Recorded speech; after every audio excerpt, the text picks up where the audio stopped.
Good morning, good afternoon, good evening. Whenever you are watching this, know that I appreciate you. It's me, Jay, and I'd like to welcome you into another day in the daily life of Jay. I am headed to work this morning, and I don't have a whole lot to say, but it's been a few days since I recorded. I don't have a lot of space on my phone because I got to get these videos off of here. But I just wanted to come on and say good morning. It is Thursday, May 28th, 2020, and it's 7:50 in the morning. Like I said, I'm headed to work.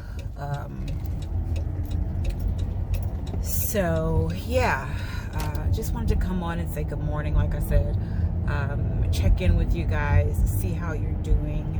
I pray that everyone is well. Yesterday was the husband's birthday. He turned 49, guys, 49. And every birthday is a blessing. Every single birthday is a blessing.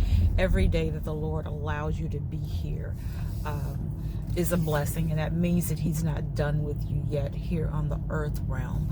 But especially for the husband, because in 2017, when he was diagnosed with his illness, when he was finally diagnosed with his illness, after we relocated from Chicago to Texas, from Illinois to Texas, we thought that he was going to die because he had lost so much weight and he was in so much pain and there was so much going on. He had no energy and no, what is the word that I'm looking for? No constitution, no desire to thrive. But by the grace of God, he has been here for now 3 years since that diagnosis, and we are grateful. We are grateful. We know what the illness is. We know, we believe that we know what caused the illness, and we know what the treatments are. Now it's just a matter of us doing our part to keep him alive, and we try our best to do just that, our part to keep him alive.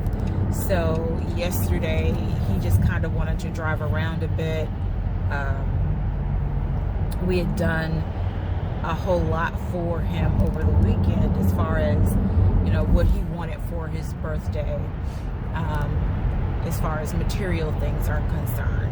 So we did that over the weekend, but yesterday he still wanted to get out and go to the mall and walk around a little bit, which was not easy because he wasn't feeling his best. He wasn't feeling that great. He had just been to the ER Sunday night into Monday morning, and he thought that he would have a renewed energy because they did what they normally did, as I said in a previous video. They just rehydrated him and gave him his insulin. But, oh, my apologies. I am still tired. I am still very tired, very sleepy. But he has since realized that even though they had given him his insulin and rehydrated him, that he still feels weak. So the fact that he was able to get out for a little bit yesterday was a good thing. And he even thanked me. No, this is what he said: I should have just done this by myself because you complain about all of the different things that we have to do when you get off work. Now, let me give you a little bit of history. Most times, his birthday is typically ruined by an argument. Most days, most years, his birthday is typically ruined by an argument. Now, if you haven't figured out by now, or if I haven't mentioned it before, my husband likes drama and chaos. So usually he starts the argument. Usually. And I don't like to argue. I don't like conflict. If I have to be in an argument or I have to be in some conflict, I'll be there if I have to be. But I typically don't like it. So when he said that yesterday, I really could have just gone off into left field. I chose not to. And what I said to him was that I appreciated him. I said this to a degree. I appreciated him noticing that. However, what I was trying to do was be patient and considerate because it was his birthday. Now, I will say I do not necessarily complain, but I do mention the fact that when I get off work, the last thing I want to do is drive around. I really don't want to drive around all over the place once I get off work because I'm tired. I've had a long, tiring day in this office, looking at the computer and looking at paperwork and trying to get people to do their part. And dealing with project managers who don't think that they have anything to do other than give me the paperwork or sign off on it once I've looked through everything, even though the looking through everything is their job. Or dealing with project managers that are micromanagers. So at the end of the day, I am not really trying to get up and drive around after being at work all day. And yes, I have mentioned that more than once, and I've even brought back to his recollection when he would do the same thing for me at the end of the work day when I was home. He didn't want to drive around. The difference is I could just get in the car and go. I didn't have to have him with me. I could do whatever it was that I needed to do and get on back. Whereas with him, he doesn't have that option. And I can't say he doesn't have that option. He does have the option. He just prefers not to. Even before he was really sick, he prefers for us to go everywhere together. And for me, I'm okay with just doing it by myself. So, but in his case, because he is now so ill, he does not have the option really of driving around on his own, especially when he's in his much weaker moments. So I try to be patient with him and considerate of the fact that it was his birthday and this is what he wanted to do. And I did not complain about it. I did not make any of the faces that he says that I make, which, you know, in some cases I probably do make because my face tells what my mouth won't.